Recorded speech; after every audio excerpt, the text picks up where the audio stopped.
Hello and welcome back to Sam's on Wrestling. I am Baby Sam and this is a much older version and a more ginger version of me, Elder Sam. That makes it seem like you are ginger though. Much more ginger means ginger version. I am 0% ginger and you're 100% ginger, which means you are more ginger than me. But you have to be a ginger to be more. 0% doesn't count, it counts as nothing. There could be a little ginger hair in here. No, Great start to the video. just grey. Just grey. Excuse me. Takes one to know one.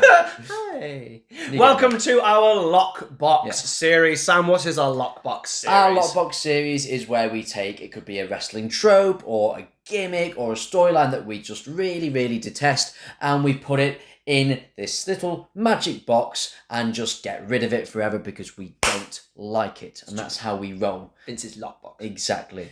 Get it. Exactly. But if you want to see us lock more things in a box, don't forget to like, share and subscribe. It would really help us out and it would mean that you could watch us more, which is what you obviously want to do. So let's get into it. So let's get on with the first item in today's lockbox. Sam, what have you gone with? What do you want to get rid of? I hate this. I really hate this because the reason I hate this is because for some reason it always happens to wrestlers I like. Which also really annoys me. And the thing that annoys me about it is it planned? Is it not planned? Why are you doing it? What are you doing it for? And it very rarely means anything. Tag teams that get broken up and then neither do anything. Like, if you're breaking up a tag team because you are ready to push one of them, brilliant. The whole point of being in a tag team is either to bolster your tag division or to raise the profile of one, if not both, wrestlers. Shawn Michaels was the biggest star, they're on the Rockers. Marty Jannetty wasn't going to make it. Shawn was, split them up, send Shawn to the moon. Brett is going to be bigger than Anvil, split them up, send Brett to the moon.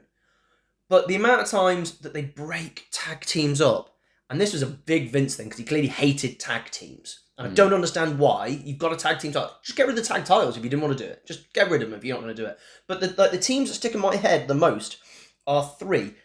Crime Time, the Iconics, and the Dudleys. Oh, three great examples. And let's start with the Dudleys, because at least they tried something with them. But neither of them are solo stars. Bubba, fair play to him, in TNA proved he could do it. But he got himself way more jacked. He got himself, really in fitness, because if you watch Bubba in, 2006, he's not looking good, and you think retirement's on the way. Gets to, 2012, 2013, looked great, well done, Bubba, and he could always cut a good promo, and his in-ring work got good. But he got broken up in 2002 in the draft.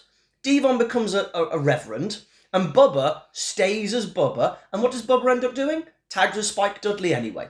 Yeah, so what? And then Devon Dudley saves them as Survivor Series, so it literally is an 8-month split for no reason. Did you really think both of them were good enough to be solo acts on their own without any of the booking or their freedom? No. The Iconics.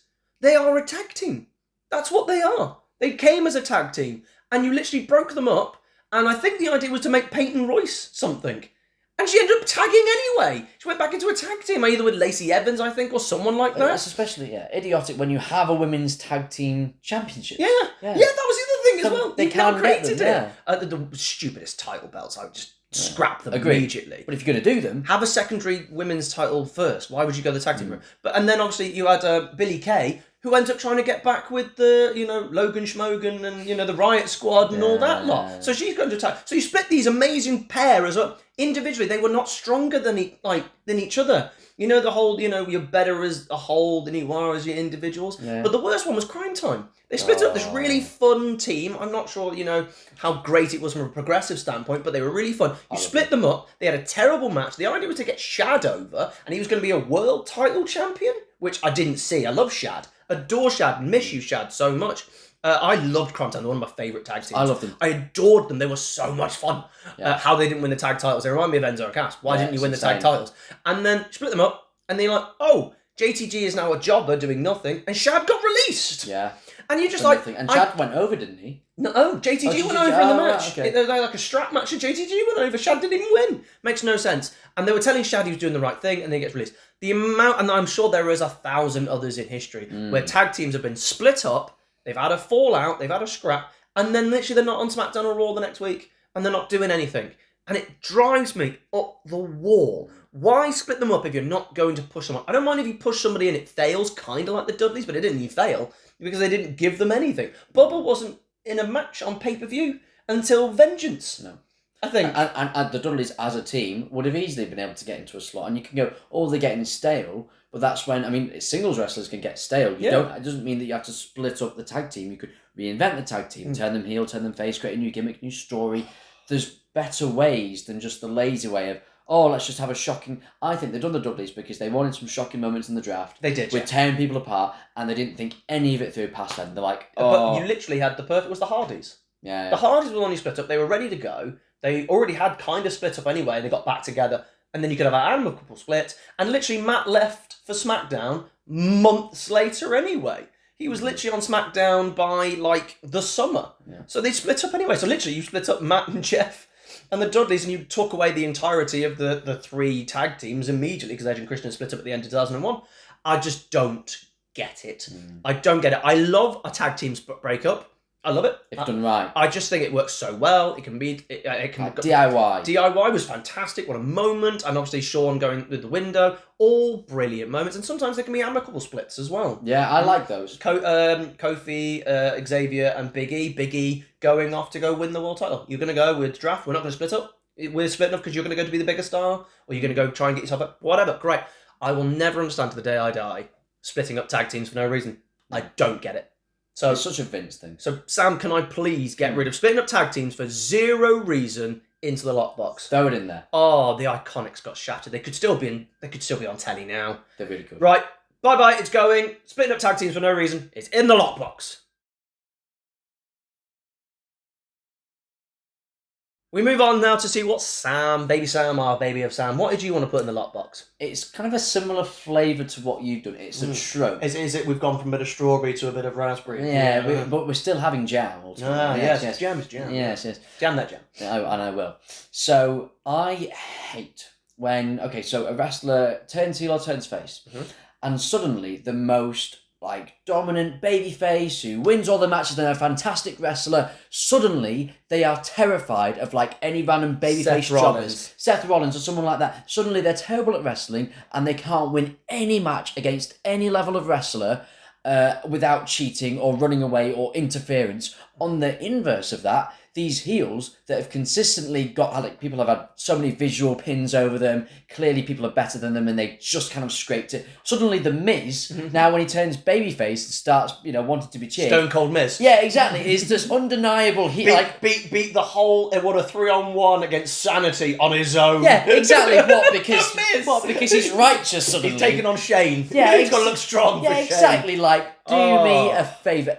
Why can't we have some nuance in... Okay, so a bad guy can also win clean. Gunther's done it a lot of times. Yeah. A lot of times he hasn't. But you can present a bad guy strongly. And also, babyfaces, heroes can fail. Yeah. Sure, you can have the heel use some underhand tactics during the match to be a heel.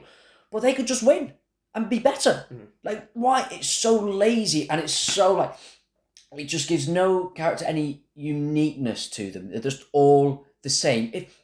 If they'd have turned John Cena heel, if they'd have done it, they'd have done the same thing with him, despite him beating everyone. Yeah, it's amazing when someone's been babyface for a long time and then suddenly they start running Hogan. away. And do you know what? You can do the runaway thing really easily by having them turn on multiple... So Seth Rollins, you just had Dean Ambrose and Roman Reigns run after him. You would run away from that. And then if you've done it for so long, you then can make it part of the character. Absolutely fine. But he's running away immediately. And they're all cheating and underhanded and all this. I find it really annoying when they run away on Raw and SmackDown for months and months. And they get to the pay-per-view and just have a normal match for 20 minutes until the finish. And you're weren't you really scared? Weren't you running away? You nearly beat them multiple times in the match. And you're fine now. It's the thing I always had with The Undertaker. The amount of people who go, Undertaker, we're in a match. Oh, I'm fine now to wrestle The Undertaker. Yeah, but you're absolutely right. It's the babyface one, when they turn babyface and they suddenly become Stone Cold Miz. You know, that's really Stone irritated. Cold. I love it. I'm not. It's Stone Cold. You know exactly what I'm on about. I've Yeah. seen him beat up security. Yeah, the Miz. These guys are the same size as him. Bigger. Can't grab him. He just pushes 5 men off of him. Oh god! But no, you're right. It's the chicken one.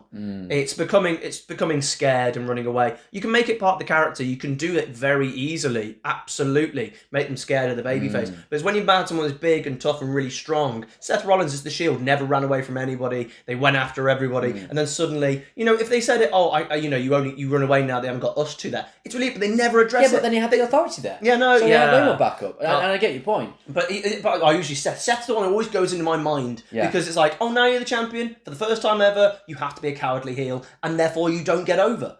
Every single new champion who's a heel has to be a big cowardly wuss, and it always hurts them. Think about everybody, even people who weren't that great. Jinder Mahal. Your title reign failed because you didn't win matches properly. Many reasons, but yes. Yeah, but there was the thing. He became more big cowardly, and therefore you're not getting over because we don't see you on the same level as these people. It's just lazy. It's just carbon copy. We're going to do the exact same thing for this heel and that heel and that heel. So there's no individuality. Yeah. You've got like, so you look at like, say Marvel or something, that the villains in there often don't run away. Thanos never ran away from everyone, but there's ways to be evil and a bad guy without being a coward. That is one flavour of it. I've always been a fan of a clever heel. Yes. Which is why I like Edge, and I know he's cowardly, but that was kind of his thing. Yeah, but you made it apart. No, that's it. That's how you make someone cowardly. Yeah. It's I've outsmarted you. Yes. You've not got to me. Instead of running away, oh, I'm scared. It's that. It was the, oh no. And you're like, you're the champion. Yeah. Why should I care about you as the champion if you're going, and it always made it looked like Scooby. It looked like Shaggy and Scoob. Yeah. Ricky's Dean Ambrose. Really does, he's got mustard. Green slide. Oh wow. Yeah. Sorry, Seth. You're the They didn't even make that about you. but you are the main example, the one that just screams in my head. And it might not even be Seth himself. Well, the booking, it's just so lazy. And Yeah. I want it gone. Yeah, I want it gone, and you can put it away. I do hate the lazy heel babyface turn where their character completely changes. You can do slow builds, you can do stuff. Again, I think Triple H has done really well on turning, and I think it's been much better. I don't think people have jumped in. I think a lot of people have been scary heels or just carried on being the normal heel after they've turned and all that stuff. I think he's actually done a decent job on that, but you're absolutely right. It was a Vince thing. But Austin did it. Yeah, Austin started running away from people. No, mid-carders. it's a thing he did. The minute he turned someone who's babyface heel, he made them cowardly immediately, and it was annoying. And you're absolutely right. So tag team breakups can be joined very comfortably by, I think it's more babyface to heel. I think it's the worst one. Babyface Stone Cold Miz is annoying. I wanted to mention both. But you're right. But the heel one is the one that really bugs me. Let's put it in there. It has been slammed in there. Thank you very much for joining us on our lockbox journey to get rid of stuff. What do you want to put in your lockbox? What do you want to get rid of wrestling forever? Do you agree with ours? Do you mind tag teams being broken up and therefore never on telly for no apparent reason? Do you enjoy heels suddenly become a chicken word we're not allowed to say? Chicken shit. Thank you very much for joining us. We will see you next time. Bye-bye.